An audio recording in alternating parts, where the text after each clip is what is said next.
here on my OnlyFans. Facts. There you go. Little teaser there.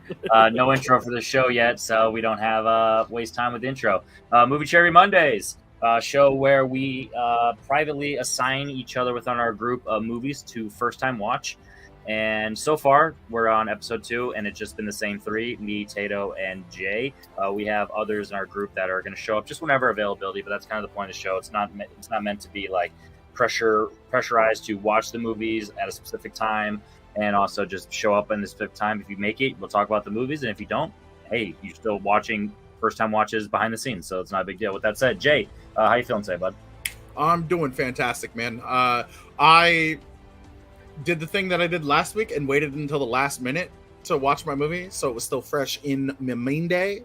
Nice. But I'm glad to be here. Thanks for having me, buddy. Absolutely. And Tato, episode number 2, you're getting more regular on these talking forums. How you feeling about that, and how you feeling about just generally speaking what we're going to talk about today? Yeah, as I've found over the past 11 months-ish now, it's easier to talk when you don't wake up and drink 8 shots of whiskey every day. Also, I have a quick question for you, Tato. Yeah, buddy. How did it feel to let Sonic the Hedgehog go at the end of the last movie? It was a rough fucking shake, bud. When you finish 2, you'll see how it turns out nice for me. I have not finished 2 yet, so shout out 2. Fucking spoilers. Back. Tato's gonna Tato. Tato's gonna Tate. We'll talk Henry, about Tato culture later. It's called Tato lore. It's not for the Tato culture yet. No. There's a difference. When that little live button's not up there, Tato lore comes out. The freaks come out at night. Tato lore comes out at night. No, I'm all right. It's one of those things that I'm glad that we actually have this show, because otherwise I've been just binging and watching The Walking Dead. I'm halfway through season 10 now, so I'm almost done, and I can get back to watching movies because that's what I like to do. I'm just kind of committed to the show. But I've watched my movie today, and then I've watched 2 other movies, one first-time watch, and then one other just kind of a rewatch, as Tato alluded to earlier, for kind of a reason to do so. So I'll start off with a movie that I watched for the very first time, Joyride. I know it's a movie that you guys both like, and you guys have brought up randomly at points for kind of whatever reason. And it was a movie with Paul Walker, RIP. This is the reason why he got Fast and Furious. He had that one scene where he kind of drifted a little bit. They're like, "Yo, we could work with that." We'll deal with the undercover LAPD stuff later, but I think. But did he say during the movie? Not for the second one, so we was able to work on that one. But yeah, Joyride, it was a fun time. Paul Walker, Steve Zahn definitely had some fun chemistry, kind of what they were going for, the brother dynamic. You can tell that they're a little, separated, and they're kind of the memories of like growing up and all that stuff, whatever their parents' history, and just how they are with girls. The one scene with the girl where Steve Zahn's like, "Hey, she's just your friend, right? Like, I can get up on that." You know what I mean? So, and then Ted Levine, one of the best villains of all time, whether Buffalo Bill and obviously this one, voice credit, uncredit only, which is interesting because it's kind of, I don't know if they were trying to do it like a Kevin Spacey 7 thing where they're like, "Hey, who's the bad guy?" Because the one real scene you kind of see him, it's like not Ted Levine. They're like, he's creepy enough. Like, he doesn't have to be massive. He could just be creepy. It could be him in both roles. But it was a good time. I enjoyed it. In all fairness, you're never not going to be able to unhear Leland Stottlemyre in a film, dog. I'm just saying. Monk. I was expecting him to yell at Randy for doing something stupid. Tato, what are your thoughts on Joyride? When was the last time you've seen it? It's been a minute, about probably 8, 9, 10-ish years. It's really good. As I recall, I'm a big Steve Zahn guy. I pretty much love him in everything I've seen him in. Reality Bites, like, he's funny in National. I was just gonna say, I was gonna throw it out. National Security is not terrible, dude. I love It's not. It's not. I love it. Let's go, dude. Talk about a unique double feature: National Security and Black Knight. Let's have it. Yo, I fucking Black love Knight Black Knight too. King Arthur's Court. Black Knight and Knight's Tale both came out in the same year. Medieval fantasy rom-coms. Let's go. Black Knight and Darkness. No, that's a different conversation. We'll continue that later. Sorry.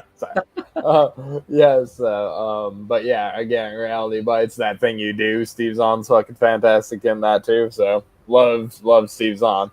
And the Zahn's never been in a bad movie. The movies might have been bad, but he's never been bad. You don't mess with the Steve Zahn. Don't mess with the Zahnhan. the Zahnhan. Jay, what are your thoughts on Joyride? That's the one where they go from fucking like Midwest to Jersey, right? Yeah. No. Okay, yeah. Jersey to Utah. Damn it, I already Colorado. No, I thought it was Colorado. I thought it was backwards. I thought it was Rado to Jersey. Yeah, something like that. Yeah, because I thought it was Midwest or like middle U.S. to the East Coast. But that's the one with fucking Lily Sobieski in it, right? It's been a hot minute since I've seen this movie. Yep, that's why I like the name. Colorado to Jersey. Good call. Hey, let's go. 21%. Thanks. This was a movie. I don't remember a lot of it. I have seen it. I'm pretty sure I saw this on TBS, as a matter of fact. Turner Broadcasting, for all of y'all out there, played this. And on the God damn it, what's the horror movie that he was in? The other horror movie that he was in. No, not that one. The other one. Paul Walker? Yeah. Which one? Every 23 years. I'm losing it. Running fucking Timeline? No. Timeline is not a horror movie. Oh, no. I'm scared. That would be absolutely horrified. The Skulls? This is the one where they Skulls? I think it might be the Skulls, but this is the one where they fucking buzz the truck driver, right? Yeah. Yeah. No. Candy cane. Dude. So fucking badass. Okay, yeah, no. And I mean, that is one of those, it could be a butt kiss level trivia question. Like, that's got to be the most asked question from that fucking I don't know if movie. I've ever heard a Joyride one, but I feel like it has potential to be that because that's the first thing. I've asked Candy Cane before. Maybe I didn't know what that You have, was. I'm pretty sure JPO has as well. Shout out to Jordan Pierce Owens for just not showing up tonight. He was here until he wasn't. Yeah. At least I came back. For real. The more you know. Jay, did you, other than your assigned movie, did you watch anything either for the first time or one just random rewatch for whatever reason? I had two rewatches this week. One of them I'll talk about after the first one. But that's because I watched it with Tato and it was a first time watch for Tato, so I'll let him talk about that a little bit more. But the movie that I rewatched this week that like I don't know why I just got a random hair up my ass, a fucking wild hair, to rewatch The Wash. Yeah. with Snoop Dogg, Dre, and, uncredited Marshall Mathers. Hi. Because he wanted 8 Mile to be his first film credit. Facts. But like it was one of those things where I was like, what do I do? I'm bored. I want to kill a little bit of time before I stream. And then I was like, I ain't watched this movie in a hot minute. And then there's Snoop Dogg, there's Dre, and then there's Fat Marshall, because that boy is chunky in that movie. That was after Marshall Mathers LP, man. He was eating. Yep. He finally had money. Bitch. Well, like it's so random, but it was such a fucking funny movie. Like that movie is just like, it's weird because I don't think I've ever seen that movie not on BET just in the background. VHS, like, baby. Hey, for real though, for real. But no, like it's a funny movie, and it's one of those ones where like, oh hey, look, you put friendship, you put fucking stress on a friendship. This is what happens, and like legit, that's just real life shit that happens in any relationship that you have, whether it's a friendship, whether it's a fucking like relationship.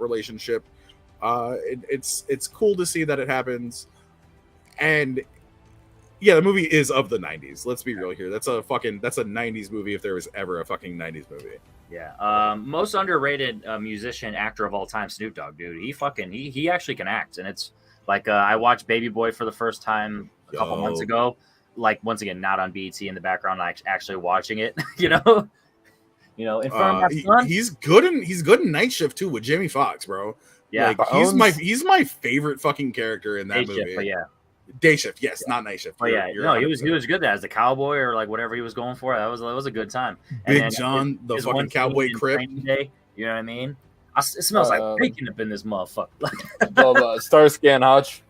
Yo, as Huggy Bear, dude. As Huggy Bear, Perfect fucking Never Huggy seen Bear. Starsky and Hutch, I don't think. I once again, probably in background. That and Dukes of Hazzard, I felt like they were in passing, but yeah, I don't.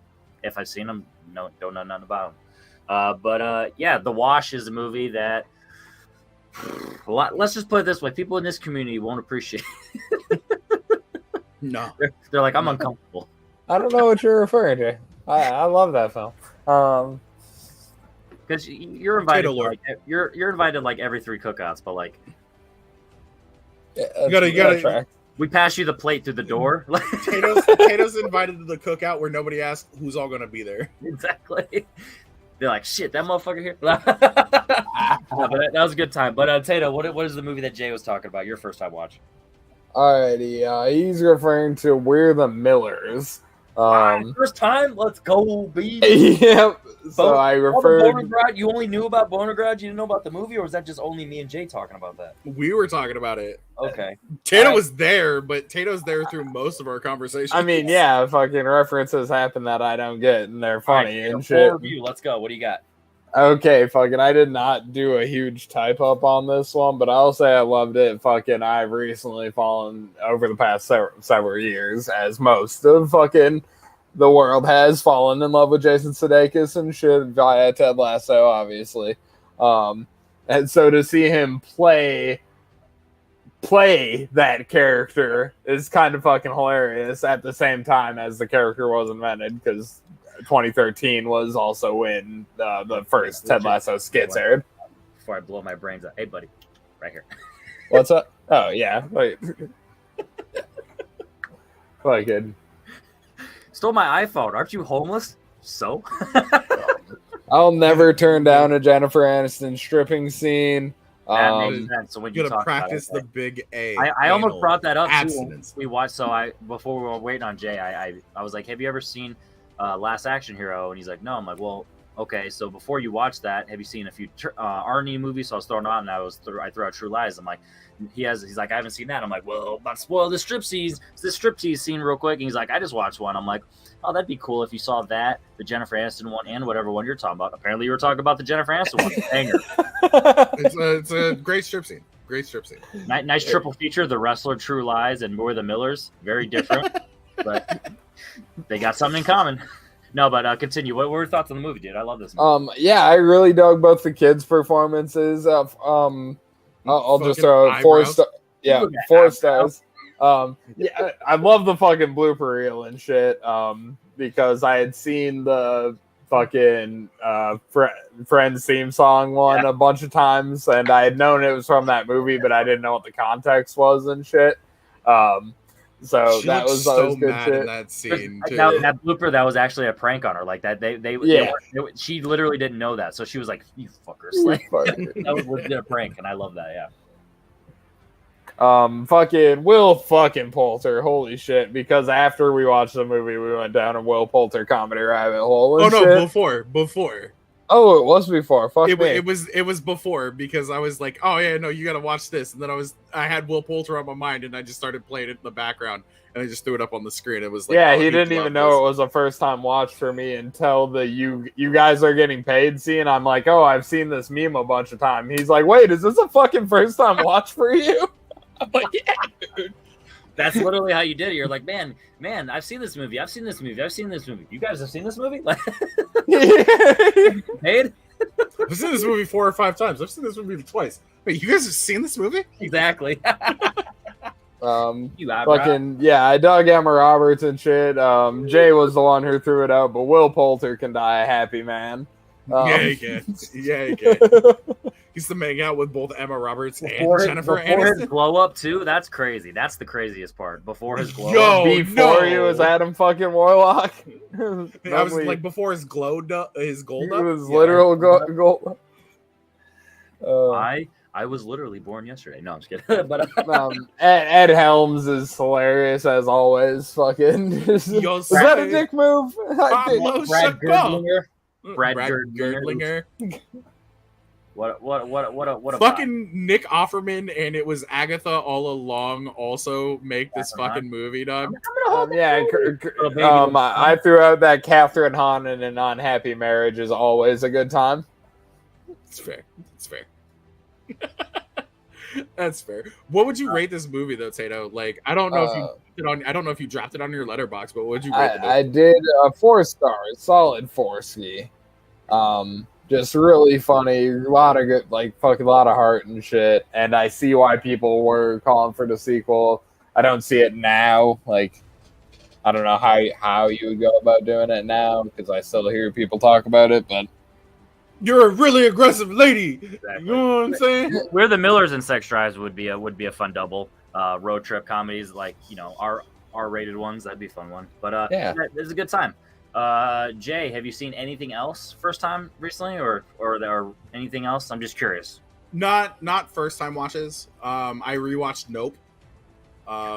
Just because I fucking banger, dude. There isn't a fucking Jordan Peele movie that he's released that I haven't liked. Facts. The only one that I haven't watched Us more than twice, and I need to go back and give that one a rewatch. But I was more interested in rewatching and looking for subtle hints and like just subtle nods to other shit that I know that Peele loves in Nope. Yep. Outside of like the Evangelion and the anime like notions that you get in the film. But like they're all worth a fucking like septuple watch. They're all like easily 5, 10, 15 time watch movies for you. Well, you could. It's one of those movies that a lot of people like. Their main criticism was everything with Jupiter's Clan with him, and then with Gordy, like the backstory, and they're all like, doesn't really make sense. It's jarring, but like if you actually pay attention to the context and like what it's saying, then it makes so much sense. Like it's literally Jupiter is like bullshitting his way through his fame, and now he's doing the same thing with Jean Jacket. He's utilizing Jean Jacket's arrival for profit, and it's like he's profiteering off of an animal, which is what it is. Spoilers. Yeah, it's one of those things where it's like. But in first time watch, a lot of people like that. And it's the type of movie that no one's going back to rewatch. That's why it's already mad underrated, even though it just came out. That's the crazy part where it's already underrated because people saw it once. It wasn't the Jaws in space like everyone thought they were heard it was going to be, or like the crazy alien movie. It was just different. It was actually sci-fi and like sci-fi fantasy, not just, disaster movie or monster movie or whatever people were expecting. I know it's something that like everybody, apparently everybody picked up on, but I think that like, Keke Palmer's delivery of the speech as the animal handler on the set of the movie, just being Keith David's actual speech because she's listened to it so many times, but not changing it up. Because she mentions her grandfather, which is what Keith David says about it. I agree. Yeah. But not David Keith, but Keith David. But it's one of those things that like a lot of people don't pick up on. They probably thought that she was just unprepared versus just first overly prepared, technically. Exactly. Or the scene where they were like, she handles motorcycles. Like she was talking about how she does the motorcycles in that opening scene. So then at the end, when she's able to ride the motorcycle, it just makes sense. That's how you put that nugget there, and it just makes sense. Because otherwise, people are like, oh, she just happens to be able to ride the motorcycle to get away. Like, no, we talked about it earlier. That was one of her side hustles. Also, I'm not gonna lie, it's always great to see like Daniel Kaluuya out here with no goddamn fucking British accent. Yeah, which is so weird because he does an American accent so well. Yeah, the first time I ever saw him was in Sicario, and it's like, wow, this American brother, like he knows what he's doing. Then you're like, oh, he's English, and then when you see Spider-Verse, like what is going on in life right now? Like, I fucking love Hobie Brown so much, dude. Yeah, bro. Spoilers, bro. I don't care about nothing, bro. And then real quick, I rewatched just Batman, 89 Batman, because I don't have the nostalgia for Keaton's Batman, so I wanted to kind of go into the Flash and like at least see, what the vibe was like, and without going into details of Flash, which we'll get permission from Jay if we can talk. By all means. Well, then we'll talk about that. But with Batman, literally, I wrote this. Flash did for Keaton's Batman what No Way Home did for Garfield's Spider-Man for me, where it's like now I retrospectively like, yo, one of the best Batmans, you know what I mean? Because it built up the lore and expanded the lore, you know what I mean? And it really worked for me. But when I watched the first '89 Batman. I don't know what it is, but I don't like my Bruce Wayne with curly hair. So I'll he's got be his, right back while you guys have this conversation. Yeah. Not that I want to skip out on anything. I just have to. I'll be right back. You're good, bro. But yeah, so I don't know. I'm just not a big fan of Michael Keaton's Bruce Wayne because I just can't get over that curly hair. It just does. I don't know what it is, but anyway. But yeah, so I rewatched Batman, and it's a fun time. It gets real Tim Burton-y in the second half, but the first half is like actual like Batman stuff, and it's a lot of fun. So, which is ironic because that's when Joker comes into play, and Joker's good, but everything around Joker is not as good. So it kind of, you feel the length, and every time I'm like, oh my god, this is 2 hours and 15 minutes. I always forget or something like that. And you're like, ugh, doesn't need to be that long. When was the last time you seen Batman? And then we'll talk about Flash. I was gonna do Batman before Flash, but then I just ended up running against time because I'll just real quick say I did Shazam! Fury of the Gods for the first time before I the same day, as was as you noted, be it not appearing on my letterbox right away. That was just not great. 3 stars on that one, so I won't take the time to dump on it. It got appropriately reviewed by most people, probably. Yeah, that's a movie that like I love. The first one is like really special to me based on just like what Billy is, like his backstory.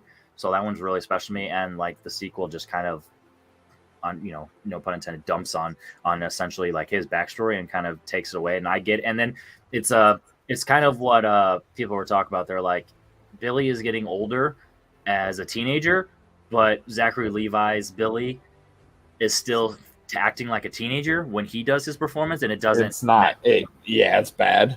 Yeah, like it's like he's good at what he's doing. Tonally, it just doesn't match what the movie is asking for, and it's kind of like Chris Hemsworth in Love and Thunder. I'm like, if you put that tone in a different movie, then fine. But like this tone is like dark. You know what I mean? Like they're going for something dark, and it mismatches. Like it's kind of like how Love and Thunder has gone down on a rewatch. I only watched Fear of the Gods the one time, and just as time's gone by, I was like, yeah, I'm just not. I'm already forgot so much about it. But like the ending in the dome is good. You know what I mean? A lot of emotion and stuff. Like there's stuff there, and like everything with his mom, his foster mom, adopted mom, like all that transition of like accepting her as the mom, like all that's sweet. But yeah, like the tonal shifts are just crazy. Flash. Thoughts on Flash? Just one last thing on Batman '89. I think it's like the perfect baseline Batman movie because, like, if you're better than it, you're a good Batman movie. If you're worse than it, you're not. I think so. Like literally, it's a solid 4-star Batman for me because it's one of those where it's like you said, like it. I don't love the Bruce Wayne stuff because there's really not much of it, and then the Batman stuff is just dated. But like the story is fun and it has a lot of fun to be had around it. But yeah, there's obviously way better, but there's obviously way worse. This isn't 65-year-old Michael Keaton trying to be 30-year-old Michael Keaton, is it? Wait, no. The reason Henry loves Batman in this is because he's the dude. Yeah. Well, that's just like your opinion, Tato. No, he's literally. Wait, somebody breaks into his house. 3 nihilists break into his house, and drop 2, a fucking marmot into his tub. 2, and it was spaghetti. But yes, no, he's Thor's dude in Endgame. That's what he is. It's even better than that because you can tell it's actually the superhero thing where he's just giving up. You know what I mean? And he's just like, okay. Yeah. So without spoilers, destroying everything it is that Bruce Wayne has ever been, because Bruce Wayne's never been that guy. I don't know what the CG was, but like he's kicking ass as a 65-year-old man. So like, hey, you know what? I'm here for it. They set it up so like it is. He did it as a 70-year-old man 4 years ago or 8 years ago in fucking Spider-Man: Homecoming. Exactly. They set it up. They did good jobs with shadows and long hair to like hide the fact that it's Keaton like actually doing the action scenes because it's not. So then when you put him in the suit, you're able to mask the action scenes, so you don't even think twice as an audience member. You're like, all right, I'm in for it. You know what I mean? So they set it up. They did a good job setting up. Obviously, the main thing about the Flash, all Ezra stuff aside, in real life, and their actions of like what they've done in the past, performance wise, fantastic. Cannot deny that. And it's one of those things that it makes it similar whenever it's in a different light, but like the same thing with like the Kevin Spacey stuff, where it's like it's such a bummer because like you want to praise their performances in the movies because of just the quality of what we see. So like I said, aside from that, So my big thing I wrote in my review is when you look at the trailers, you see the dual berries. It's one of those where I'm like, oh my god, this is just, it feels so cringe and like goofy and silly and campy. But like in the context, do you hear the exactly About the biggest berry ever seen, Dingleberry. it actually works. Like they balance each other so well. Like I was shocked at like how much I like. Is it Barry and Barry? Yeah, it's not Barry and Wally. Okay, It's not Barry and Larry. Barry and Larry. No, I'm literally asking as somebody who hasn't seen the movie yet, but no, it's literally probably also won't see it. So just a non-spoiler plot line is Barry wants to go back in time to change something in the past. God damn it, Barry! Exactly. So while doing that, accidentally gets pushed into a different timeline and realizes that they're in a history where Barry doesn't exist. No, Barry exists, but the Flash doesn't exist yet. It was the year that he got his powers, or like essentially the week of, really. So it's one of those where, so it's our Barry Allens interacting with alternate universe Barry Allen without powers and kind of like combining with it, and then stuff happens, and then it goes on from there. So it ends like I said. The Lois is the key. The performance as well as just the writing was actually a lot better than I expected. A lot of people. I'm gonna end up watching it, but I'm gonna end up watching it in a way that I make sure that nobody gets paid for it, because I know that's like a lot. Sorry, I don't mean to jump on your shit. I'm not standing on a soapbox here, but like, they don't deserve to get paid for this movie. This movie shouldn't have come out, in my opinion. Personally, you don't get to kidnap somebody, and you don't get to groom somebody over like a span of 4 years, and then get given a multi-billion-dollar movie for you to be like. Or the prospect of a multi-billion-dollar movie to be like, hey, nobody's going to remember this. Yeah. Nobody's going to remember this. Does it suck for Michael Keaton? Were we ever going to get Michael Keaton back as Batman after this? Probably not. Before this? Maybe. I mean, we got Kevin Conroy. We got Kevin Conroy in the fucking crossover Crisis on Infinite Earths for WB. So, like, anything's a possibility. And it sucks that it kind of curtails a lot of people, but I don't think that the reason why I'm going to yo ho ho and a bottle of rum this movie more than anything else. I'm not going to buy this movie. I'm sorry, I'm not going to pay for this movie. No, I respect that. They don't deserve my money for this movie, but I want to see it just to see where like everything concludes, because it started real high. The DCEU started real high, and then just what's up? So with their legal stuff behind the scenes, is there like a prospect of them being sued and owing people money? Because then maybe that's how you could convince yourself to support it, to support the other people, and ironically support Ezra, because they're going to be turning all their money over to the people that they got in trouble. So no, because Ezra signed a contract with them, they make money based off of just basic legal contracts. They signed a contract for X amount of movies. They have to release X amount of movies under the Warner Brothers umbrella, or Warner Brothers would actually be in breach of contract, and they would have to pay Ezra more money. It's one of the reasons. It's one of the main reasons why this movie. Well, no, I meant like the people, the grooming and the kidnapping and the I'm going to set you on fire. Like, is there any like legal stuff with them where it's like they would have? No, because they weren't a part of any of this. That was just like literally. One of them was a couple in a bungalow in fucking Hawaii, and they decided to bust in. No, I get that. What I'm saying is do they have a separate legal issue of like, hey, Ezra is in trouble and is going to be sued by these people, so us supporting them with this movie gives the people suing Ezra more financial money. That's all. I was trying to just so like Ezra's already been sued by the couple that he broke into their house, the married couple, where like he was threatening them with a baseball bat. That's already been settled as far as I know. The grooming one is one of those ones that I think is still ongoing, but everybody has tried to shove under the rug because there's so much other shit going on and nobody wants to talk about it. But it's one of the most prevalent issues with him, and it's one of the reasons why this movie shouldn't have been released, in my opinion. Like, it was already made, but at the exact same point in time, this one was already made, but you shoved, what was it?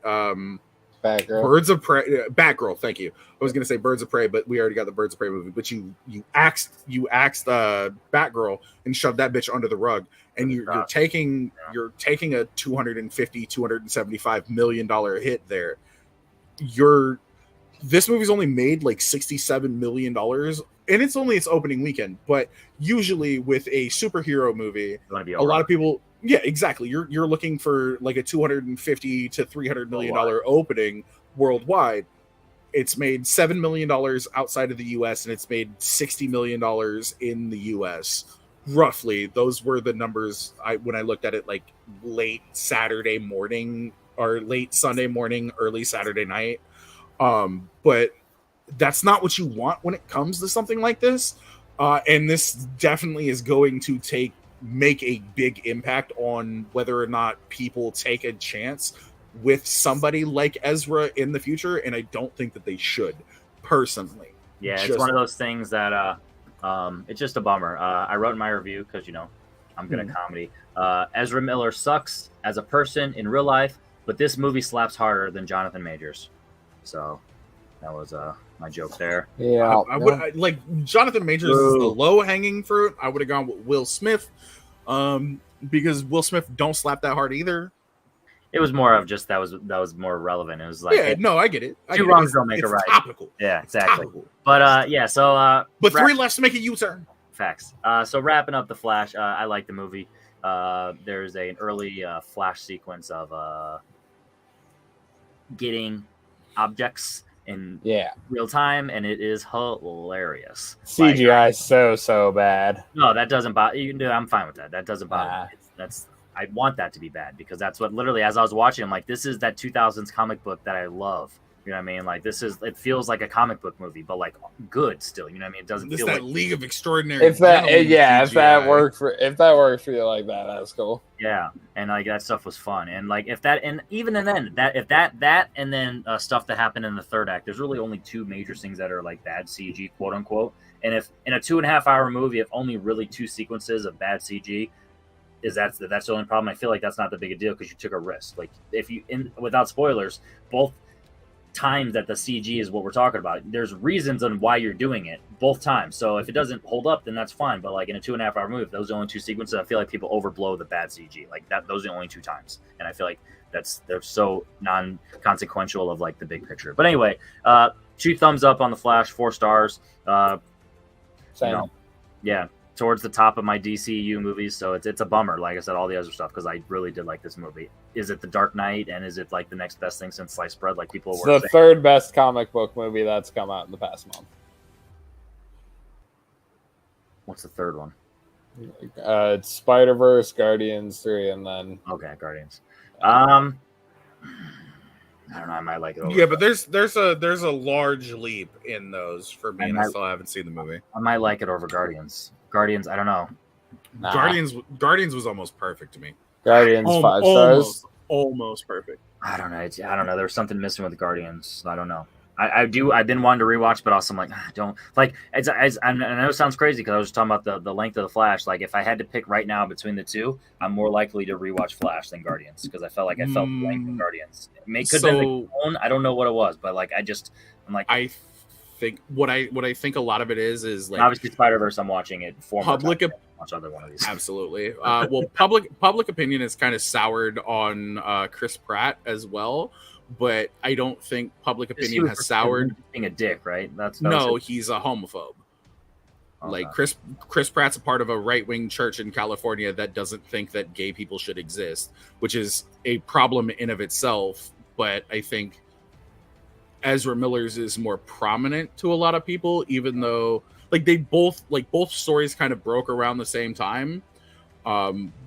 But the MCU is a little bit more popular than the DCEU, so I think that's one of the reasons why that didn't happen, and I think it's one of the reasons why Guardians 3 didn't hit as well for me personally, just knowing like the personal politics behind everything with certain actors in the film. Chris Pratt. I'm lucky that stuff doesn't bother me. I mean, there's dickish and then there's criminal. Yeah. Like for sure, exactly. Ezra is worse than me. Chris. I'm dickish, but I'm not a criminal. So you. And I had read that I don't know if that the Chris Pratt shit is not as bad, but like it also could be. I don't fucking know. There's a Chris way Pratt doesn't think that trans people should exist. Did he say that? Has he said that, or has he just been around people who said it? He didn't deny it. He shared multiple posts from churches that he goes to that have shared the same sentiment, and he has shared memes relating to that. So yeah, no, he is not as good as like everybody wants him to be. As much as I love him as Andy Dwyer. I love him in Parks and Rec, but Kim people deserve. Kardashian. Yeah, Comeback story. everybody loves a good comeback story. Right? Yeah, she got cum on her back, but like, I think there's a difference between like spewing hate and collectively trying to kidnap a child and move them across state lines. Like, out of those two things, Ezra has done the worst of those two things. Yeah. That doesn't fucking like vilify anything that Chris Pratt has done, because they're both bad things, but one of those things can be incredibly bad and the other one can be a little less than incredibly bad. But you're going to talk about the one that endangers a child in the here and now more than you're going to talk about something that endangers children. Yeah. You know what I'm saying?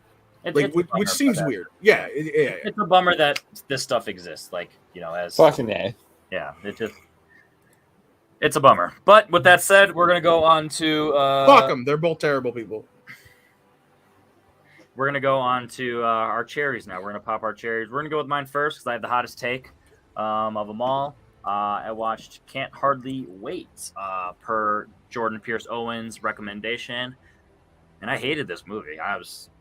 This movie did nothing for me. I was bummed out because as I've talked to Tato privately, as well as JPO when I was apologizing to him knowing that he wasn't on the show, I love these types of movies. Raunchy high school movies, goofy characters, but I need characters like in American Pie where they're characters, but there's either redeeming parts or not all of them are characters, or the movie is just fun and funny and stupid. I can think of it like a meme. Like I've said this multiple times. I really like Anchorman and 40-Year-Old Virgin as clips. Like I can watch clips of those movies, but as a whole, I don't love the movies as a whole. Same thing with American Pie. Whereas Can't Hardly Wait, there's no reason I'm ever going to go back and watch anything from this movie. Just realistically speaking, you know what I mean? I was bummed out. Like I was bored to tears. I laughed maybe like 2 or 3 times, and it was more of like a, okay, you know, like, all right, you got me on a little bit on one versus like, oh God, that was a good joke type of deal. None of the characters are really redeemable. It just bummed me out. Like I was bummed out. And then when I went on Letterboxd and I looked at other people to see like where I lay, because that's what I always do. I look at opinions after the fact because I don't ever want to be skewed. I don't want my opinion to be like, all right, I'm between 3 and 4. Which one am I going to pick? Oh, everyone says 2 stars. All right, I guess I'll go with the lower. You know, I don't never want that. So I go with my opinion first, and then I retroactively look at the ones I'm like, oh wow, I disagree. And that's why my like franchise rankings are always so different than people. Like when I did my Friday 13th rankings, Nightmare on Elm Street, et cetera, because I'm not basing my opinion on anyone else's, because, you know, how do I phrase this? I'm my own person. So, yeah, Can't Hardly Wait bummed me out. It didn't do anything for me. Sorry, JPO. Yeah, it just didn't do anything for me. Tato, you said you haven't seen it in a while, but from what you remember on this film, how off am I, in your opinion? Yeah, I remember digging it as a kid, but maybe the humor is fucking low level, and it's something a kid would laugh at that I wouldn't as an adult. I don't really remember the flick at all and shit. Maybe I just enjoyed the fact that there's a dude who wears goggles on his head like in Digimon. Maybe that's why I fucking dug it. So, even then, it's only on one scene and it's around his neck the rest of the time, and yeah, it's not really that big of a deal as much as I thought it would be based on the poster. See, exactly. It could be just me liking the poster and shit too. So I'm gonna have to go check it out to see if I lie more on JPO's side or more on yours. Jay, have you ever seen this? Nope. It's an awkward thing because based on my opinion, because I'm never gonna say my opinion is gospel, so I'm not gonna say like I don't recommend this for you, especially knowing your taste. I feel like it could go either way, and you know how we. I feel like that's been a lot of the things, like when movies have been brought up for this, even before like we started this. Like I think a lot of everybody's entire idea is you're either gonna like this or you're gonna hate this. There's no in between. You're not watching. Because a lot of these movies, like the reason we haven't watched them is for one reason or the other. So we're either giving you recommendations based on your taste that it is either going to hit or it's not. Like you haven't watched it for a reason because you probably won't like it, but I think you might. So that's why I'm recommending. So I do appreciate, like I said, I do appreciate JPO giving me this because on paper it would. I'm just glad I didn't pay for it. I'm glad it was on Max for free. For real. Jay, what was your movie? I honestly can't remember. 10 Things I Hate About You Oh, frick. was my movie. 10 That's Things I Hate dope. About You. An entire movie where every scene in this film is shot at a place that is literally about a 20-minute drive away from where I stay. Did not know that when I picked it. Yeah, either. when he picked it 18 hours ago, when he was like, "This is your movie, you need to watch this before Monday," I was like, "Oh, fuck, okay, let me go back." Not gonna lie, I think this is my favorite Julia Stiles movie that I've seen.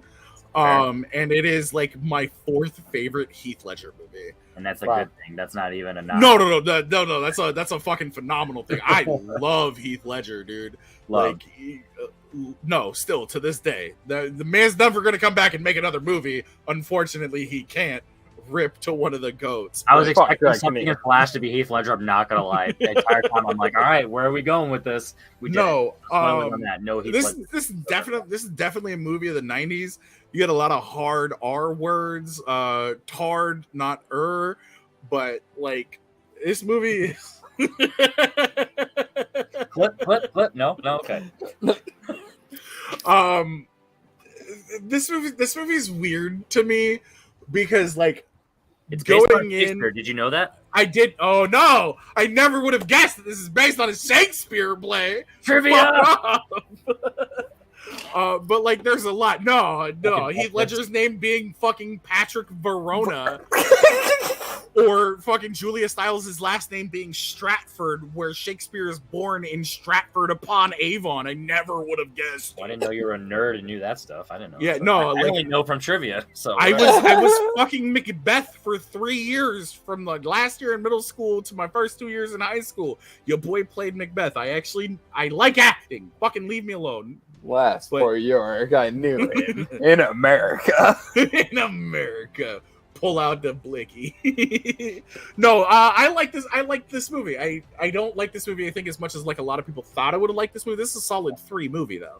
Like legit, this is a solid 3. There's a lot in it, but there are also movies that I've seen that have done the exact same thing, and maybe it's like Scream for me last week, where there are so many movies that have done the exact same Watched it just too thing. late. And I watched it a little bit too late.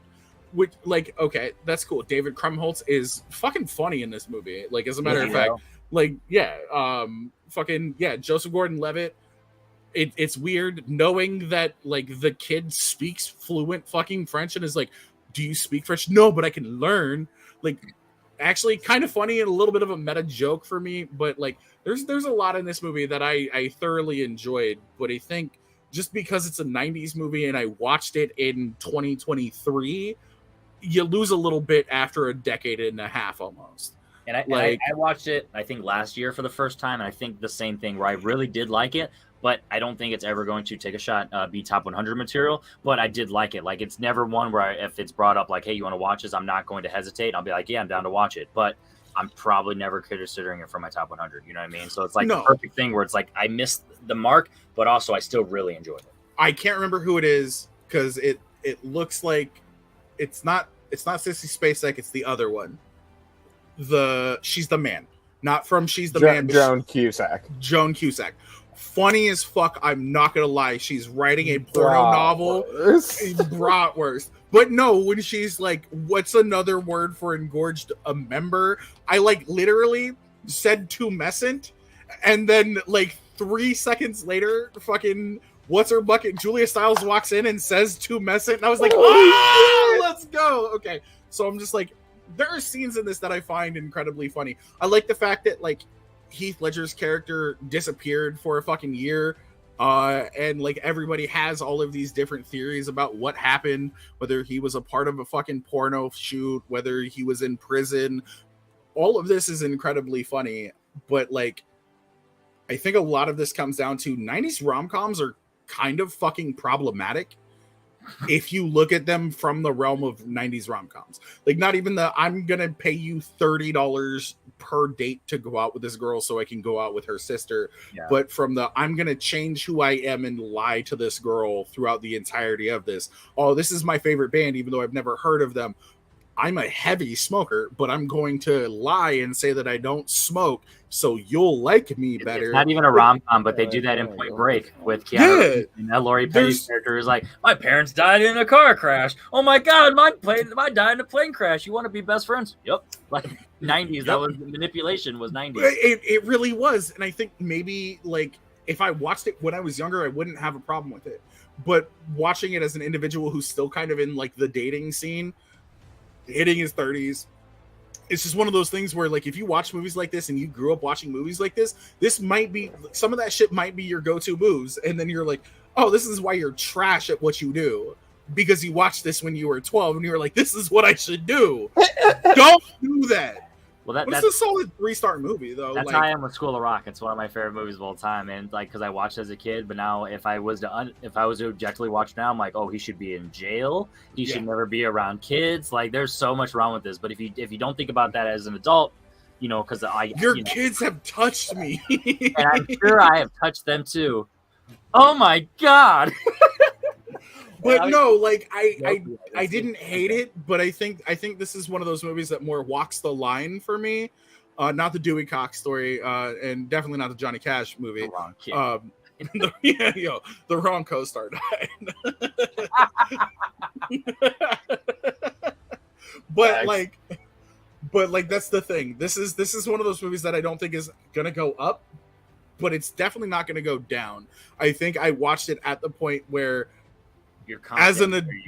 exactly like I'm not going to give it like a 3.25. This isn't a 3.5 movie, and it'll never be a 4-star movie, but I don't think this movie is ever going to go down to a 2.5-star movie. I think giving it a 3-star is perfectly acceptable. So is it kind of like what Tato was saying about Batman earlier, where it's like there's plenty of rom-coms that are way better, but there's also plenty that are way worse, and this is that perfect middle ground where it's like if you're under it, you're negative. This is the bare positive for you. Absolutely. And like honestly, it's one of the better Shakespeare adaptations that we've had that isn't just a flat out fucking this is Shakespeare, let me put it in your fucking face. This is probably possibly my favorite of those. Leave Liam Hemsworth out of this and right. But no, like fucking Ben Falcone. But no, like it's okay. I'm not. So the question is, hypothetically speaking, would you watch this again tomorrow? Yes. Okay. Oh. Yes. So it's a rewatchable mid. It definitely is, but it's a mid movie. All in all, it's a mid movie. And guys, you can go ahead and follow me on my TikTok at J_Burns, JAY_BURNZ. It's there with the fucking underscore taken out. I will be starting a retrospective about all movies that take place in Washington State, as a matter of fact. Because I want to talk about movies that are shot here because, as everybody knows, 10 Things I Hate About You, shot in Tacoma, shot about 20 minutes away from where I'm staying right now. That paintball scene is shot at Gasworks Park, which is not a thing that you can go and throw fucking paint around at, by the way. That completely fictional, but there are a lot more movies than I thought that actually take I'm pretty sure Heath Ledger could get away with it. Yeah, I'm pretty sure his ghost could too. Could get away with it. That's how I am with A Christmas Story. That movie takes place in Hammond, or like it was shot in Hammond. So like the Gene Shepherd, that's like part of things around here, and it's just one of those things where it's like, wow, I didn't realize. I mean, obviously Hammond's the only one, but like plenty of like Chicago or South Chicago. That's why I love like John Hughes movies, where it's like it's right there. Or I don't know, The Dark Knight. Oh look, Wacker Drive. That's Bro, not look, I'm down to go on a road trip to Shermer. I'm just saying. I'm probably going to give you a John Hughes movie that you told me you didn't see once at some point. On behalf of my mom. There you go. Yeah. Weird Science, right? Or Pretty in Pink? I think it was 16 Candles. Yeah. It was Pretty in Pink or 16 Candles, yeah. Pretty in Pink's Howard Deutsch. 16's Oh, okay. Yeah, then I'm not. It might still be Pretty in Pink, and I'm wrong then in thinking that was John Hughes. I'm not a good director's player. We all know this. That is fair. Sure. But you know what you are good at? Watching Eternal Sunshine of the Spotless Mind, Tato. You have some notes. What did you think? And also 49 minutes. So I'm going to clip this out and for JPO. So JPO's favorite movie of all time. He assigned this to you. Is he going to hate you? No, he is not. I thoroughly adored the film. So I have read the synopsis a bunch and seen scenes many times in writing trivia. Geez, I wonder how that's happened. JPO. What has caused me to write so many Eternal Sunshine questions? Yes, Jordan, obviously.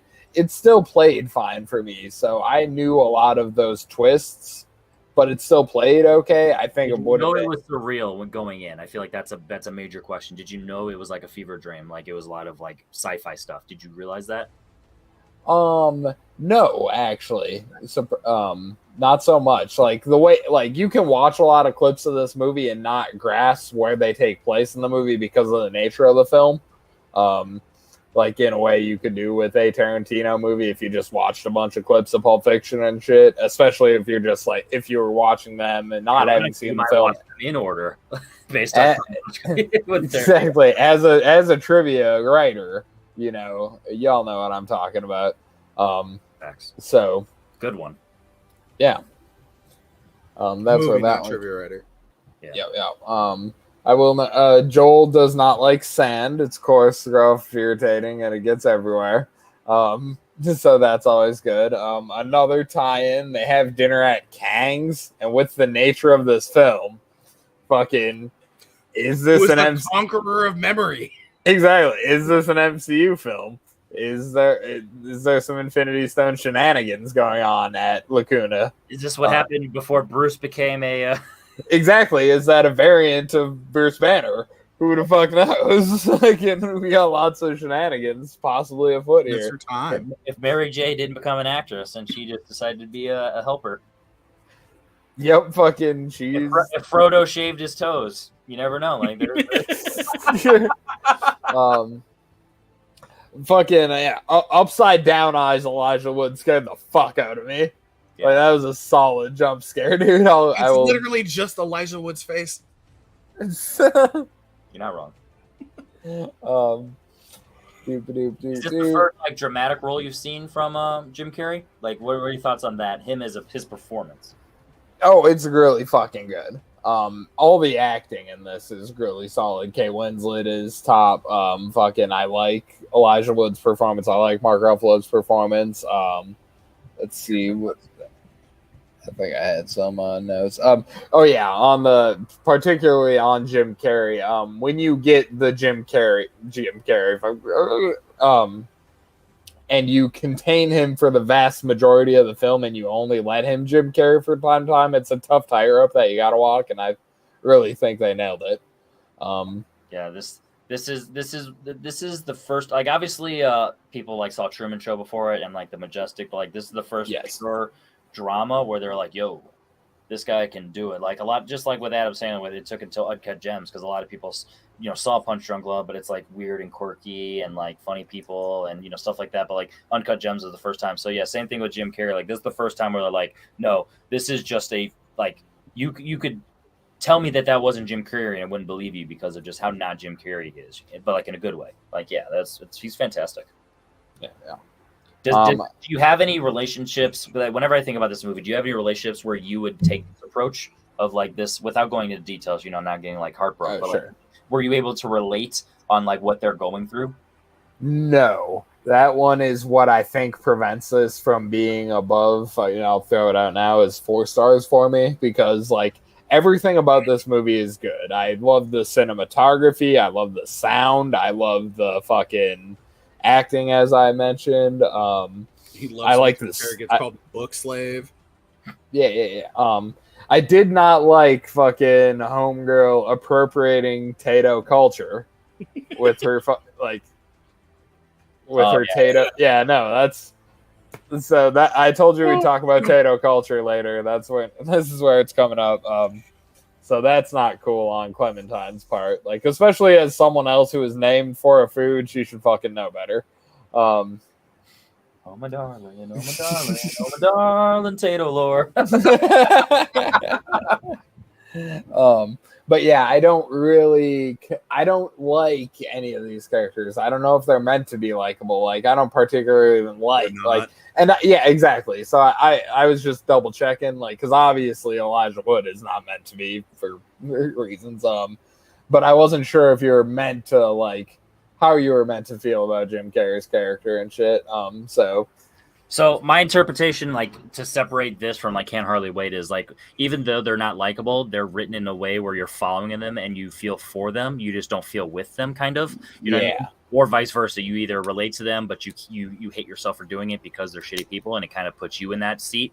But with this story, I feel like the reason that they're going about it this way is because you got to think about who's going through this procedure. Really, it's going to be, or who's involved in it. It's got to be like people that don't have like a regular mind. Like they got to be off kiltered somehow. Whether they're selfish, they're self-absorbed, they're cowards, whatever. Like there's something about it, just like with Elijah Wood's character of how he's, once again, kind of like 2000s rom-com, he's manipulating. He's like, oh, I know all this stuff about you. You know what I mean? And it's one of those things where it's like, I feel like it's purposely done that way, but in the context of the actual relationships, whether it's, obviously Jim Carrey and Kate Winslet, Joel and Clementine with Joel, great name, Last of Us, or with Mark Ruffalo's and Kirsten Dunst's character, even though we don't follow them too much, you understand that their relationship, there's something about the relationship that you are interested in, or even like the history with Kirsten Dunst's character and Tom Wilkinson, Falcone. It's like one of those things where it's like, by the way, so many superheroes in this movie, or so many characters. But you know what I mean? Even though you don't like, you can't like support their relationships, from an audience perspective, or like understanding the writing, you respect what is going on. And that's the difference with Can't Hardly Wait. And that's what bums me out, why I couldn't just follow or respect any of them. And that's so I'm glad you at least understood it, but still enjoyed it. Yeah, I feel for him. It just didn't hit me in the jellies at all. Like I didn't cry at this flick, and I'm a big fucking weepy. It's interesting, as you all know. Yeah, no, I feel that. The scene on the beach when he was like, why didn't I just turn around? Right? I haven't watched it in a while, so I don't remember the exact quote, but or whatever. And he's like, or she's like, why'd you come back? He's like, because you asked me to, or something like that. It's one of those things where it's like it hits, and then the final line of just like, what if we hate each other? Okay. And it's just, that's one of those where it's like I've had relationships before where it's like, it's like, oh my god, I'd risk it potentially not working again just for the fact that it might. I think that's a danger in the nature of relationships, though, and the fact that like they know they're like, okay, so going back to the fact that nobody is necessarily a hero in this movie. Kate Winslet and fucking oh my god, Jim Carrey are neither fucking hero in this movie, but you need a protagonist's perspective throughout a majority of film or literature to be able to follow. I think a lot of what it comes down to is the simple fact that you can like aspects of an individual's character and know that they are a toxic individual overall. And I think that's one of the things that I like about movies like this, where they're a little bit more ambiguous. There's nobody who's necessarily a great person, and they're showing you toxic traits from everybody in the film, and it doesn't necessarily work out in the end, but not every relationship works out in the end. You don't need a happy ending to continue to be a human being, and I think this is a human story being told, though a human story being told where you have the ability to maybe erase the entire memory of another individual. Like the world is sci-fi fantasy, but the story is real. Yeah, but but to me that raises a bigger question, because what happens when you erase a human being like that from your memories? You're not just erasing that human being, you are erasing almost everything it is that you have done with them, every place that you have gone with them, the interactions that you have had with other human beings. Do you remember that? They kind of hint at it a little bit, but they don't necessarily give you a direct answer. And I think that's more horror than it is anything else. I like this movie, but like, it's going to be a good double feature: Eternal Sunshine and the next Spider-Man movie with Tom Holland. The next Spider-Man TV show. David Cross is like the only character that I actually like in the fucking flick. Which is so weird because David Cross is an unlikable human being. I don't know. Sometimes I just want to give him a standing ovation. Anthony Jeselnik. I would want to give him a standing ovation. But I'll be the bigger person and I'll walk away. He's a never nude. There are dozens of them. There are dozens. I tell you, dozens. On so the end, real quick, the thing with David Cross is why I feel like his character is good is because like they were like, it's not about what's right, it's not about how we feel, whether it's about what's right. You need to know this is what happened. Here's the information. We're not supposed to give you the card because of the morality of the company, but the company in itself is not morale. Like it's no morality to the company. So we're giving you the choice to do with this information as you will. And I feel like that's why you were able to relate to him a little bit because he felt more humanized and more, regular. He's also the joint smoking character, so that helps too. Helps. Yeah. Jay threw out the happy end thing, and this was actually the happy ending and shit, because in the original, in the OG, in the script, he just fucks off. And or another alternate ending. Sorry, let me actually read my notes. Where did this go? In Charlie Kaufman's version, Joel just walks away, and then another twist that for the ending was that the whole movie was just in Clementine's head. So I'm actually really glad they went with the ending that they did. Michel Gondry was the director, was the one who forced that, and I think that's absolutely the correct play to end this movie on. I mean, not trying to go too much on it, especially because Jay still hasn't seen it, but Scott Pilgrim ending, it's kind of one where it's like you could do the ending and not do it the way that the story was building up to. And I felt like this one did a way where the story was building up to this ending. It was just like, hey, let's just it is what it is. It's a never ending circle. Like and I love the out of order nature of it. Like the Tarantino ass where what you see at the beginning is not the beginning, and you kind of realize the timeline is off. And I feel like because of that, you realize their relationship is like a loop. You see that as a Tarantino thing? Maybe okay. So maybe I was just giving the analogy of it was out of order, but it was playing like it was in order at first. Well, no. But that's the thing. Like that's one of the things that like I like about Memento, even though it's a movie that I don't like, is that the movie Top 100. Shut up. That movie is not good. That movie is not good. Top 100. Take a shot. Okay. Tato, have you seen Memento? No, I never finished the Memento challenge, which fucking. How do you know? If you don't know, now you know. Final thoughts, Tato. Like I said, 4 stars. Everything about the movie is like really top notch. As far as from the filmmaking perspective, it just didn't quite hit me in the jellies. So hypothetically speaking, if it did hit you in the jellies, is that something that was essentially the only difference, really, of like being the next level? Yeah. So it did everything else. Okay, that I kind of had that feeling, and that's why, once again, I know it sounds goofy, and I bring it up all the time, but that's why I do my 5-star, 4-star with no halves, because based on how you were describing it, it sounds like you're saying 4.5, and the thing that's keeping it is the 5. So that's why I do the 4-5, because that separation feels broader. So yeah, it's like 4.5. Yeah. It's a little closer to a 4 than a 4.5 as it stands. Because of maybe the rewatchability, probably, because I feel like it's not rewatchable. You got to be in a mood. So if it doesn't hit and it's not rewatchable, you're just saying it's a good movie and not like a favorite. And one hashtag popcorn in bed's reaction. she throws out, "This isn't real. They can't do this, right? Like even at top secret government agencies." I hope not. Oh, Captain. You're in the middle of one of those flashbacks right now, guys. Wake up. I'm an agent that has been brought in to wake you up. Wake up. She also an agent of chaos. Doesn't know anything about like big city. Sometimes just want to watch a little bit. All right. It's about the money.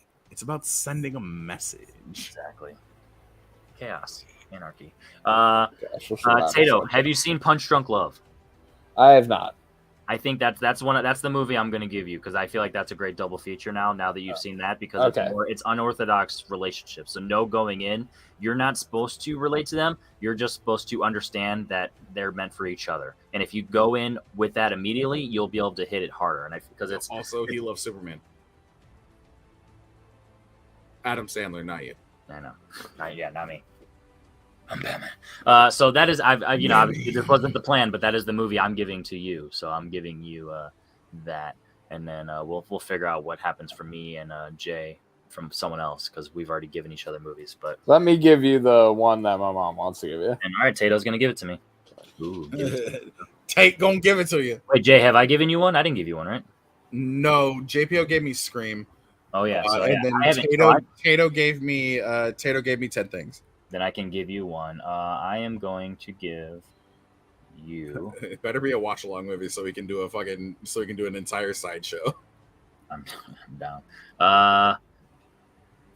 Pick a genre just to make it easy.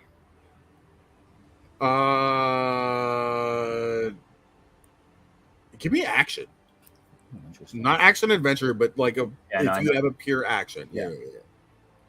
Okay. Because I swear to God, if you give me the 1999 bisexual awakening of every millennial ever, You still haven't seen Baby Driver. Don't do it, please. Don't do Baby it. Driver. God, I hate you. So I put much. Baby in the corner. Baby I Driver. hate you Let's so go. much. I hate you so Dream much. Baby Driver. You're just knocking them off. That's I will not be a part of Movie Cherry Mondays next week because I will not watch this movie. We are watching along with it. So worst case scenario, you could just commentary over it, and you. I will commentary over this entire motherfucker too. And then. God damn it, dude! I'm so mad about Your that. internal monologue the entire time, you're like, dude, I'm trying to be not a hipster right now. Like, this movie's fire. You're gonna feel like a fascist. Who would be my next week? Henry, do you have that right off bat? Because we got you, me, Madi, Tato, and JPL, right? And Ant, which technically he's not really. Well, we won't. Well, count. no, but I gave Ant his movie last week. Go Madi then. Okay, so if I was to give Madi a movie, honestly, I'm gonna give Madi The Order.